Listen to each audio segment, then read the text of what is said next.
Before it became the site of one of the greatest disasters in human history, Krakatoa was a quiet paradise, a small island resting between Java and Sumatra in what we now call Indonesia. The air was warm, the forests thick with tropical life, and the sound of the sea filled every moment. To the people who lived nearby, Krakatoa was just another beautiful living part of the ocean. But deep beneath its soil, something ancient was stirring. For centuries, molten magma had been building pressure far below the Earth's crust, slowly pushing, straining, waiting for release. This region, the Sunda Strait, lies right on the Ring of Fire, a chain of volcanoes and fault lines that encircle the Pacific Ocean. It's one of the most unstable regions on the planet. Volcanoes here aren't just mountains, they're living creatures, sleeping giants that breathe fire and ash when they awaken. By the year 1883, Krakatoa had already shown signs of life. Small eruptions, columns of smoke, rumblings that shook the sea. Sailors passing nearby wrote in their logs about hearing distant thunder and seeing black plumes of smoke rising thousands of feet into the air. At first, no one worried. Volcanoes in the region often released small puffs of steam or ash. But this time, it was different. This time, Krakatoa was just warming up. In May 1883, the first major warning arrived. Explosions echoed across the sea, and ash began to fall like black snow. Ships sailing within 50 kilometers of Krakatoa reported heavy darkness during the day, and waves that behaved strangely, rolling out and crashing back with unnatural force. Still, people didn't flee. The colonial authorities in what is now Jakarta didn't issue any alerts. How could they? No one in history had ever witnessed what was about to come. For 3 long months, Krakatoa roared in bursts, and then it went quiet. Fishermen thought it was over. Villagers returned to their routines, but silence isn't always peace. Sometimes, silence means the earth is holding its breath, and soon the world would learn what happens when that breath finally lets go. It was August 26, 1883. The air above Krakatoa shimmered with heat. Seabirds were restless, their cries sharper than usual, as if nature itself could sense what humans could not. At 1:00 p.m., the first great explosion tore through the island. A flash of light, a shockwave that raced across the ocean, and a roar that echoed like thunder rolling endlessly over the horizon. Witnesses in Batavia, over 160 kilometers away, heard the sound and thought a ship had exploded in the harbor. But it was only the beginning. As night fell, Krakatoa continued to erupt violently. Lava fountains illuminated the clouds, casting an eerie orange glow over the sea. The smell of sulfur filled the air. Ash began to fall like rain. Then, just before dawn on August 27th, the Earth's crust beneath Krakatoa gave way. At 10:02 a.m., a final, unimaginable explosion split the island apart. The blast was so powerful that it destroyed more than 2/3 of Krakatoa and sent 12 cubic kilometers of rock, ash, and magma hurtling into the sky. Eyewitnesses later described it as if the world itself had torn open. The explosion was so loud that it ruptured eardrums 40 miles away. Crew members aboard the British ship Norham Castle wrote that the sound was so intense, it felt like being struck physically by the air. One sailor recalled, "We could not hear each other shout. The sea rose like a wall, and the sky turned black." The shockwave raced across the ocean at the speed of sound, over 1,000 kilometers per hour, flattening trees, shattering windows, and killing thousands within minutes. But the sound didn't stop there. It kept traveling, far beyond what anyone could imagine. In Perth, Australia, over 3,000 kilometers away, people thought cannons were being fired from nearby ships. On Rodriguez Island, near Mauritius, a staggering 4,800 kilometers distant, the eruption was still heard clearly. It remains, to this day, the loudest sound ever recorded in human history. When the island blew itself apart, A massive void opened beneath the ocean. The empty magma chamber collapsed inward, and the sea came rushing in. That collision unleashed a new terror. A wall of water, a tsunami over 40 meters high, raced outward in every direction. Within hours, the coasts of Java and Sumatra were swallowed whole. Villages vanished, boats were thrown inland for miles, and entire families were swept away before they even understood what was happening. By nightfall, Krakatoa had ceased to exist, and over 36,000 souls were gone. The explosion of Krakatoa didn't just destroy an island, it changed the sound of the world itself. The air, the sea, the sky, all of it carried the memory of that day. But for those who survived, the nightmare was only beginning, because the true horror of Krakatoa wasn't just the noise, it was what came after. When Krakatoa exploded, the earth trembled, the sky darkened, and then the ocean rose. It wasn't just one wave. It was a series of colossal tsunamis, born from the heart of the explosion itself, waves of unimaginable height and power, racing outward at over 700 kilometers per hour. These walls of water struck the nearest coastlines within minutes. Villages on the western coast of Java were the first to be hit. Entire communities vanished beneath a roaring white wall. People screamed, ran, prayed, but there was no escape. Witnesses later said the sea didn't just rise, it devoured the land. In the small town of Merak, the first wave struck just after 10:30 a.m. By the time the water receded, nothing remained. Bodies hung in trees miles inland. Canoes and ships were found on rooftops. And the coastline, once alive with fishermen, had become a silent graveyard. On the opposite shore, Sumatra suffered the same fate. Wave after wave crashed inland, tearing apart forests, houses, temples, anything that stood in its way. The Dutch colonial government would later write, "There are no words to describe the devastation. It was as though nature had declared war on humanity." But the destruction didn't end there. Even towns that thought they were safe, 50, 100, even 200 kilometers away, were hit by waves hours later. A ship named Beru, anchored in Taluk Batong Harbor, was lifted and carried 2 kilometers inland, crashing into a forest and killing everyone aboard. In some areas, survivors described waves so tall that they blocked out the sun. And when the water finally pulled back, it dragged everything, every building, every person, back into the sea. When the sea calmed at last, the coastlines of Java and Sumatra had been completely rewritten. Where towns had once stood, there were now only shallow lagoons. Islands had disappeared, and the once mighty Krakatoa was gone.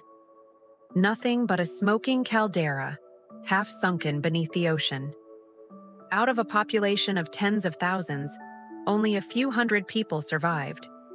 Many who lived through the tsunami would later wish they hadn't a tea, for the horrors that followed were beyond imagination. The ash began to fall thicker. The air turned black. Day became night, a choking darkness that lasted for days. Ships wandering through the strait reported total blindness, a suffocating mix of smoke, steam, and sulfuric gas. For hundreds of kilometers, the ocean was carpeted with floating debris, bodies, animals, wood, and ash, all drifting in silence. In the aftermath, survivors wandered aimlessly through ruined villages. Some searched for loved ones, others dug shallow graves in the blackened sand. Priests and missionaries tried to comfort the dying, but most simply sat in shock, their minds unable to comprehend what had happened. One Dutch officer wrote in his journal, "The cries of the wounded haunt me. The silence that follows them haunts me more."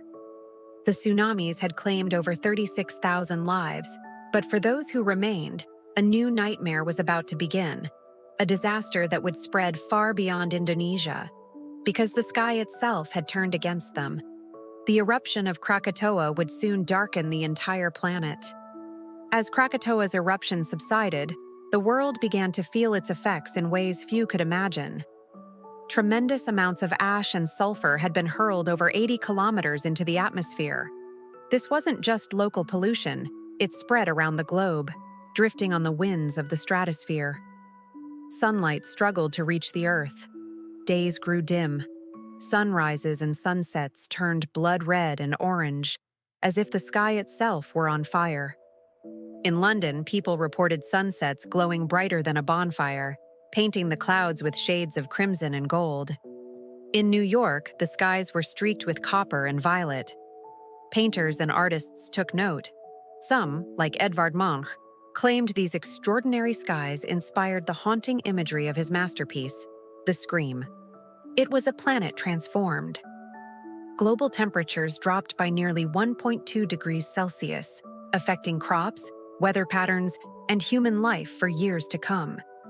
Krakatoa had not only shattered an island and a coastline, it had shattered the climate itself. For months, ash clouds darkened the sky during the day, and the nights were eerily silent. Even the oceans felt the change. Winds shifted, tides behaved strangely, and storms became more violent in places far from Indonesia. Scientists of the time were puzzled. They recorded the fall of ash across continents, with dust reaching as far as the Arctic and Antarctica. It was clear. Krakatoa's power was not limited to its immediate surroundings. The world had felt it, and the Earth would remember it for years. But the most haunting aspect wasn't the temperature drop. It wasn't the red skies or the strange, eerie sunsets. It was the realization that the Earth itself had a voice, and it could be heard in ways no one had ever imagined. Pressure waves from the explosion continued to circle the globe. Barometers recorded spikes across Europe, and sailors thousands of miles away wrote of thunderous sounds that seemed to come from the heavens themselves. The eruption of Krakatoa had become a global event, not just a local disaster. People in faraway lands had no idea what had happened thousands of kilometers away. Yet they could see it in the sky, feel it in the air, and hear it in the distant echoes. It was a reminder. Nature's power does not recognize borders. A single island, a single eruption, had reminded humanity that the world is far more fragile and far more violent than anyone could imagine. Few events in history have been felt as far from their source as the Krakatoa eruption. On August 27, 1883, the eruption produced not just fire, ash, and waves, it produced sound itself, in a way the world had never experienced. The explosion was so loud that it ruptured eardrums tens of miles away, and the air pressure waves traveled around the planet 4 times. Imagine a sound so powerful that it could be heard over 3,000 miles away. People in Alice Springs, Australia, thought the noise came from cannon fire in the distance. In Mauritius, nearly 5,000 kilometers away, observers wrote that the explosion shook the air as though the heavens themselves had fallen. This wasn't just a local phenomenon. Meteorological stations across Europe recorded spikes in barometric pressure. The waves moved at more than 100 kilometers per hour, rippling silently across continents, oceans, and skies. To those nearby, the sound was terrifying. To those far away, it was nearly unimaginable. One British officer wrote, "It was as if the air itself had been struck. I have never heard a noise that could shake a man to his very soul." The sound was more than noise. It was a force of nature, a physical reminder that the Earth itself can speak, and when it does, humanity is powerless to stop it. Scientists of the time began to realize the enormity of what had happened. The pressure waves circled the globe not once, not twice, but 4 times, detectable in instruments thousands of miles away. It was, and still is, the loudest sound in recorded history. Ships at sea reported windows shattering. Communities far from Krakatoa shook with the invisible force of the blast. Even after the initial explosion, the echo continued, a ghostly reminder traveling silently around the world. Krakatoa's roar was more than a moment of destruction. It was a message. A reminder that nature operates on a scale far beyond human comprehension. A single island in the Sunda Strait had sent a sound across oceans, and the echo lingered long after the flames, the waves, and the ash had disappeared. For the first time in history, humanity could measure the power of the Earth itself in its most raw, audible form. After Krakatoa's catastrophic eruption, the island had vanished. Nothing remained but a shattered caldera, an empty pit of rock and water where life had once thrived. The surrounding seas were littered with ash and debris. The smell of sulfur lingered for months. Yet, even in the wake of total destruction, life found a way. Within a decade, a new island began to emerge from the caldera, Anak Krakatau, the child of Krakatoa. Born from the very fire that had destroyed its predecessor, it pushed through the ocean's surface, a reminder that the Earth is not only capable of devastation, but also of rebirth. Scientists visiting the island in the early 20th century were amazed at the resilience of life. Lichens, mosses, and hardy plants began colonizing the black volcanic rock, followed by insects, birds, and small mammals. Anak Krakatau is not just a geological wonder. It is a living testament to nature's ability to recover from even the most extreme disasters. Yet, the island remains volatile. Every eruption sends lava, ash, and smoke into the sky. And each time, the world watches, reminded that the power of a single volcano is both terrifying and humbling. Over the decades, Anak Krakatau has continued to grow, each eruption shaping its form. Scientists monitor it constantly, knowing that its next eruption could once again send shockwaves across the globe. But for now, it stands as a symbol of renewal, a phoenix rising from the ashes, showing that even after unimaginable destruction, life persists. News of Krakatoa's eruption didn't stay in Indonesia. Word spread with astonishing speed, carried by sailors, traders, and the telegraph wires that now crisscrossed the globe. In London, Paris, and New York, newspapers described a terrible thunder heard across entire oceans. Meteorological stations recorded bizarre pressure anomalies, and slowly, scientists began to piece together the true, terrifying magnitude of the disaster. Sailors who were at sea on that fateful day spoke of the Earth itself screaming. Ships were tossed around like toys, compasses spun wildly, and far from Indonesia, ocean waves behaved strangely for weeks on end. European scientists were both horrified and absolutely fascinated. Krakatoa gave them their first real chance to study a global volcanic event in real time. They recorded ash falling on continents thousands of miles away, saw sunsets painted in impossible shades of crimson over Europe, and used their barometers to track shockwaves that were literally circling the globe multiple times. Some observers called it the volcanic explosion heard around the world, and in many ways, that was true. The Krakatoa eruption became the first truly international natural disaster, an event whose effects were felt and documented on multiple continents all at once. Scientists began to form new theories, connecting the dots between volcanoes, climate, and global weather patterns. Krakatoa proved that a single eruption could influence the entire planet. Temperatures dropped, sunsets glowed red, and the oceans became dangerously unpredictable. Eyewitness accounts flooded the newspapers. Sailors described being blown completely off course by sudden monstrous waves. Coastal villagers recounted entire towns vanishing in mere minutes. Traders documented a fine gray ash falling in ports thousands of kilometers from the epicenter. Even for those far away, the eruption was a stark reminder that the planet's raw power could not be contained or ignored. Krakatoa also sparked a revolution in the study of volcanology. Scientists began to realize that the Earth is a deeply interconnected system, that one event could send ripples across oceans, skies, and continents. For the first time, humanity truly began to understand. A single volcanic eruption could be more than a local disaster. It could be a global phenomenon. And yet, despite the shock, the awe, and the scientific discoveries, no one could fully grasp the magnitude of what had just occurred. The explosion had destroyed countless lives, reshaped entire islands, and sent shockwaves, both literal and figurative, across the world. Krakatoa had become more than a volcano.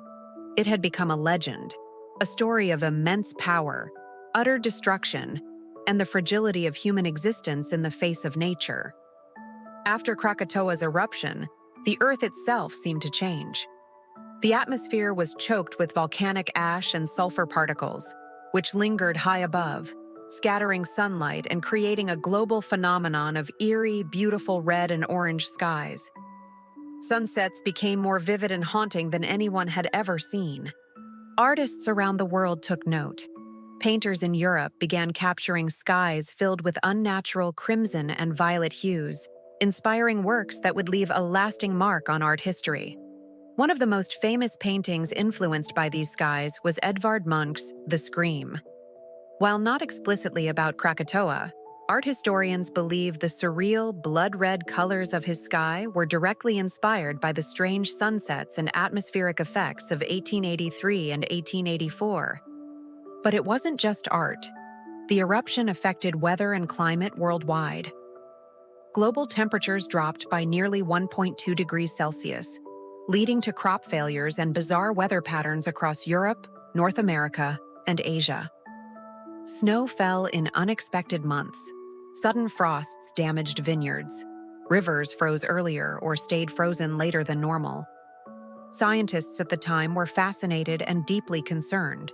They began documenting how one volcanic eruption could influence sunlight, atmospheric pressure, global temperature, and even rainfall patterns. This event marked one of the earliest observations that volcanic activity has a direct and profound global climatic impact. Even for everyday people, the skies were unforgettable. Children played beneath sunsets that glowed like fiery copper, and travelers reported sunrise and sunset colors so intense they seemed supernatural. For many, the memory of those skies was a constant reminder of Krakatoa's incredible reach. Not just the sound, the waves, or the destruction, but the way a single island could touch the entire world. Krakatoa's legacy extended far beyond the immediate disaster. It influenced science, art, literature, and culture, reminding humanity that natural events can leave echoes not only in the physical world, but deep within the human imagination. Even decades later, the red skies, the strange weather, and the groundbreaking scientific studies all served as powerful evidence of the awesome power of a single volcano and the fragile line between our civilization and the untamable forces of nature. The eruption of Krakatoa was more than just a tragedy. It was a wake-up call for humanity, a powerful lesson in the limits of our control over nature. Before 1883, the science of volcanoes was still in its infancy. Eruptions were observed, recorded, and feared, but there was little understanding of their true global impact. Krakatoa changed that forever. Scientists meticulously studied eyewitness reports, the distribution of ash, and the speed of the shock waves. They measured the sound waves as they traveled across continents. They documented the tsunamis and their devastating effects. And in doing so, they began to understand that volcanic eruptions could influence the climate, the seas, and even the skies worldwide. This single catastrophe laid the groundwork for modern volcanology. In the decades that followed, Krakatoa became a crucial case study in disaster preparedness. Governments realized that islands in volcanic regions needed early warning systems, that coastal communities had to understand tsunami risks, and that monitoring seismic activity could save thousands of lives. Modern technology, seismographs, satellites, and ocean buoys can now detect eruptions and tsunamis long before they reach our cities. But it all began with the painful observations made in the aftermath of Krakatoa. The eruption also reminded humanity of its vulnerability. No matter how advanced our society becomes, a single natural event can disrupt lives, destroy infrastructure, and send shockwaves across continents. And yet, it also showed our resilience. Scientists, survivors, and communities learned, adapted, and prepared for the future. Krakatoa is more than history. It is a teacher, a reminder that the Earth is alive, powerful, and unpredictable, and that while we cannot control its forces, we can study them, respect them, and prepare for them. From the sound that circled the globe, to the red skies that inspired artists, to the tsunamis that reshaped coastlines, Krakatoa left humanity with lessons written in ash, stone, and memory. Today, Anak Krakatau, the child of Krakatoa, stands as both a warning and a wonder. It rises from the ocean, growing taller with each new eruption, a living monument to one of the most powerful natural events in human history. It is constantly monitored by scientists. Seismographs track its every tremor, satellites measure its ash plumes, and ocean buoys stand ready to detect changes in sea level that could signal an approaching tsunami.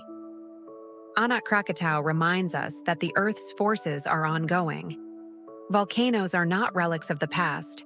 They are active, breathing systems, shaping our landscapes, our climates, and our lives.